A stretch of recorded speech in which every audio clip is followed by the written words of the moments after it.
Today, I'm taking you behind the scenes of a professional campervan conversion company. This is a full day inside the company, showing what really goes into running the business day to day and how the conversions actually happen. You'll see the highs and the lows of doing this full time. Oh, me. It's just snap free of him instantly. We are Wildworx Play Dirty, and this is a day in the life.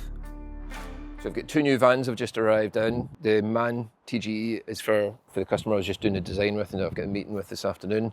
And the Sprinter is for a customer that we actually booked in for last year's build, but he was relying on house selling in Spain for the sale to go through so he could then pay for his conversion. His vehicle arrived from Mercedes, and instead of it being titanium grey, it arrived and it was Arctic white, so that was obviously wrong. It was a fault in Mercedes part, so that then had to go back to Mercedes, which means he then missed his build slot again, and we've had to squeeze him into another build slot because he has a holiday that he's booked in Easter, so we have to finish for the Easter holidays. Mercedes have brought it round, everything's correct, he's happy with the van, so we can now start the build. A little bit of extra stress, but part of the reason that we've been doing a bit of a recruitment drive, getting some more staff in to help with the backlog. So these are Rogue Alloys, CC ones, BF Goodrich all-terrain tyres.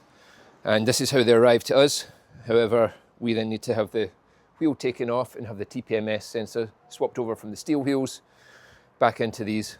So these are the steel wheels that have come off the van, and the boys have marked up. So this is the one off the front right, so this will be the driver's front right wheel.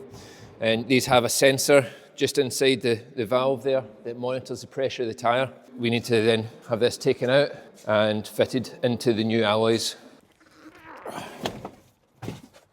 We're quite fortunate where we're positioned. We've got 3 paint shops, a vinyl wrapping guy, 2 or 3 mechanics, a screw fix, and a Greggs, which probably isn't the best thing to have, but yeah, the rest of it makes it a lot easier. If I just swap them from these to them, over into them, yeah.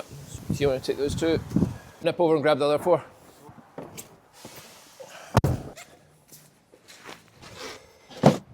Constantly trying to keep the weight down on the vans we build, but it's such a contradiction with the type of vans we build because the overland off-road vans, it's all about putting big chunky stuff, big heavy looking apparatus onto your van.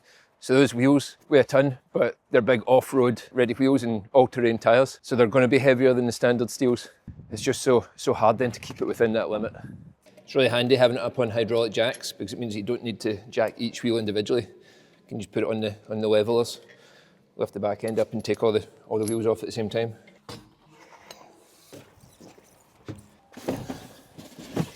I always like this part when you swap the wheels on the vans because it completely changes the look straight away.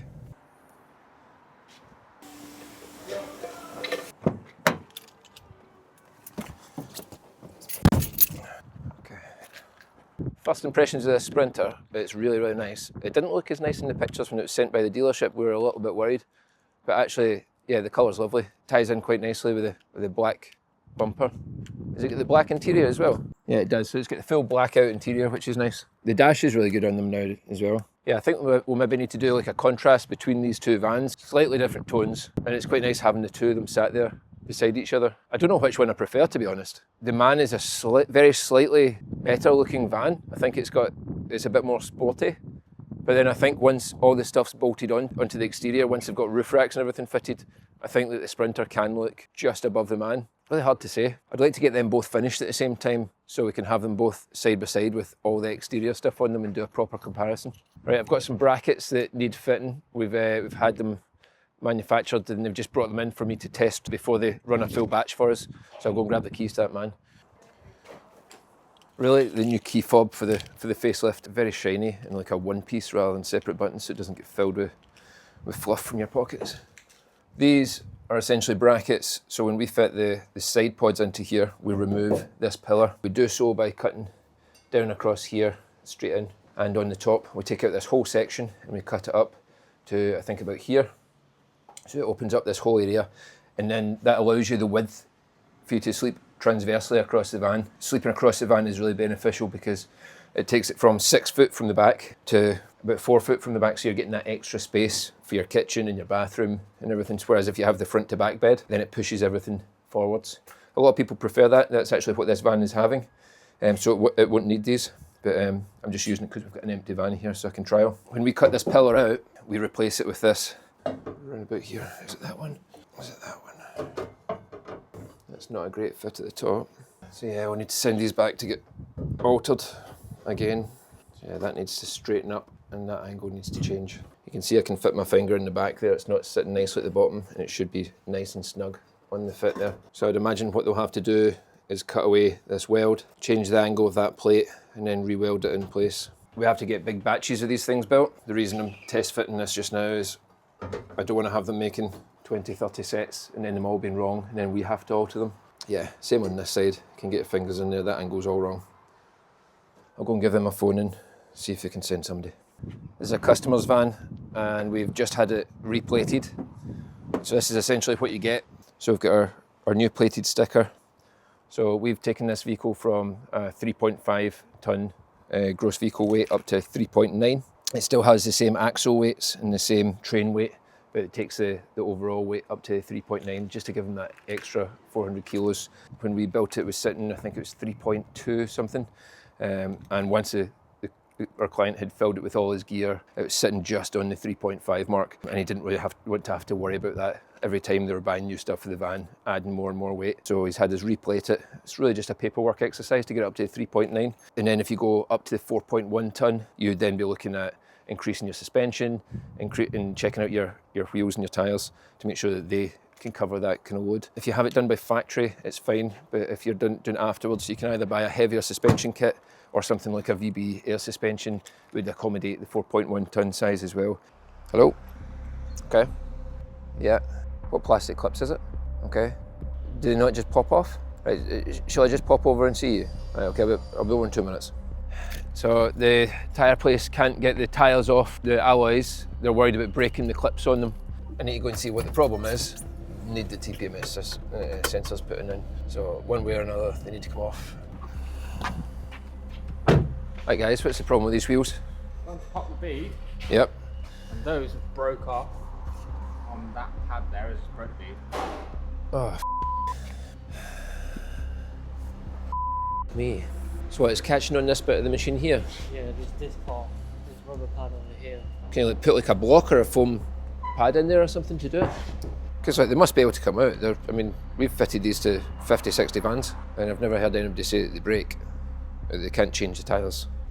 Must be a way of getting these off because like We've just been thinking about that as well. There is a way of doing it. Pop the first bead, put some protective things on them jaws, and then you'd like clamp it inside out. So is it when it's on the top here? I thought it was when it's on the side. So when he's popped the bead that side, which is fine because there's nothing sticking out. He's obviously turned it to do that side. Yeah. Pop the bead, and then plastic things stick out a bit further than the actual barrel of the wheel. So that's getting pushed into that. Yep. And it's just snapped free of them instantly. The only way I can see it being possible without having to remove all of them is pop this side, yep, put it on the machine so the clamps go there, obviously put some that protects the inside of the barrel. Yep. Then pop the tyre down when it's on the machine, cut the valve out, put the sensor in. That's the only way we're going to be able to do it. Okay. Hopefully I'll just be able to buy some more of these and get them drilled out and... But how you get them out without damaging them? I wonder if they're threaded. No, as you say, it's a spline in it. Line fit. It's just, you can still do it, it's just going to take longer. Yeah, that's what fine. it is. I've got all day on it. I'm not pressing for time. That's fine. Let me take pictures of this, and I'll phone Rogue and see if they do replacement studs. Yeah. In which case, if we can whip them out, bang some new ones in with a bit of glue, that should be absolutely fine. There's no damage to the paint, which is good. So it should just be those plastic studs. Potentially, you could glue them back on, but no, they'll just come off, yeah. But like I said, it does look like they are designed to come out. All right. Right, yeah, just give us a call. Thanks. So I'm now going to have to go and contact Rogue and see if they've had this before, because I've certainly never heard of it from any of our customers, and it seems a bit strange given the amount of them that we've sold that nobody would phone us up and say, oh, you can't change the tyres on them. So I'll see what they say and see if I can get some replacements of these. Then it'll be a case of digging out the bit that's stuck in the wheel and then gluing in some more of these, because as the fella just suggested in there, you could glue them back on, but we're not doing that. So we'll go and see what Rogue say. Good afternoon, Ron. Hi there, how are you doing? It's Fraser from Wildworx. Hello, Fraser. How are you? I'm good, thanks. I've had a bit of a problem with a set of CC1s. I'm wondering if it's something you guys have had before or if you can give me any advice on how to fix it. Essentially, I've taken it in to have the tyres changed over so we could put swap the TPMS sensors over from the steels onto the alloys. And while they've had it on the tyre machine, removing the tyre, they've managed to knock off 3 of basically the little bits that stick out on the alloy. They're like little plastic inserts and they've got like an Allen key insert. Yeah. Yeah, so they've managed to knock 3 of them off. I was wondering, do you guys have any spares of those you'd be able to send me? We certainly do, mate. Yeah. Okay. Are they the smooth ones? They are. Smooth sort of outer. They don't have the threaded ones on them, do they? No, they're smooth. It looks like it's some sort of spline. Yeah, they just push in. No worries at all, mate. I'll wait for your confirmation call. That's great. Thanks very much. So that was actually really helpful. And I would imagine it's something that gets knocked off fairly regularly if they're keeping spares. I'd imagine people curb them quite a lot and take these off. We might get away from this one unscathed. Okay, yep. Yeah, we'll come just now. Okay, cheers. Okay, it seems like they have managed to do the other wheels, so we'll go and collect them just now, and then we can get them back and see how easy it's going to be to pull those broken pieces out so we can replace them. Okay.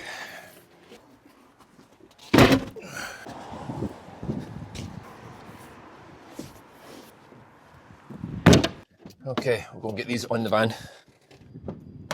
Probably helpful if I actually reversed up to the work door rather than wheeling them all the way across the yard. Yeah, I often wonder if you've got a business that just deals with like one thing, if you're just making widgets. Like the company that was in this unit before us, they just make rubber pipes. If that's all you do, is it a lot easier because there's a lot less things I'd imagine that would go wrong. You know everything there is to know about that one thing. Whereas if you're offering a bespoke service, quite often you're fitting new stuff. And so there's new problems that arrive with new things that you've never fitted before. So what do we usually do with the fact that there's only 4 locking nuts when you've got a 5th wheel? Do we put one on the 5th wheel? It's got its own lock, okay. Yeah, it doesn't. It's only on. Oh, it's got a padlock at the back, doesn't it? Cam, can you lift the front up? Yeah, it should do it. There was a guy from Glasgow that had a fish and chip shop called Valdoro. And when X Factor went to Glasgow, he went on and he used to sing opera in his fish and chip shop. He was really good actually. And yeah, he got through to all sorts of rounds. I have a dream, Simon. I like the opera songs.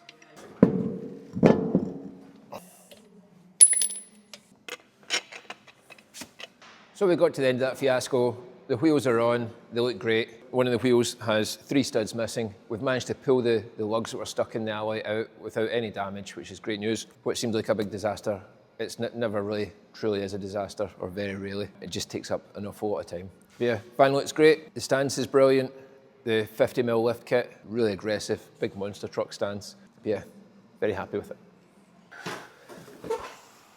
Okay, I have a quick design meeting with one of our clients, which is due to start in 2 minutes. Katie's not here, and she's the one that sets up all the meetings, so I'm not the best with this. Oh, actually, that was pretty easy. Okay. Yeah, so in the bathroom, you're going to have your cassette toilet there, and then at the back there, this will be a drop-down. It's a drop-down sink, plenty of space for a mirror, and we'll possibly even put like a shelf or something in there. No, that's a nice colour combo. Great stuff. Thanks, Rich. Thanks, bye. That was just a brief design meeting with a client. They were about to start their build. So just to go over everything that we've already done in the meeting when they came into the office. I've now got about 20 minutes and then I've got an interview for someone coming in for a job we've got available in the workshop. So I'm just going to have a quick peruse through the guy's CV again. I just want to get up to scratch with what he's been doing. So I've got my talking points for the meeting. So we've just had an interview with somebody looking for the job we've got going, and we've decided to take them on. So if you watch our upcoming videos, you're going to see a new person in here working with us. But yeah, so my day's always kind of mixed up. You're not hiring people every day, but there's always a mixture of high-level jobs and grunt work to be done. But that's just part of running a campervan business. So I hope you've enjoyed this video. As always, don't forget to hit the subscribe button if you want to see more van builds, more behind-the-scenes content. Yeah, hit that subscribe button. Thanks for watching.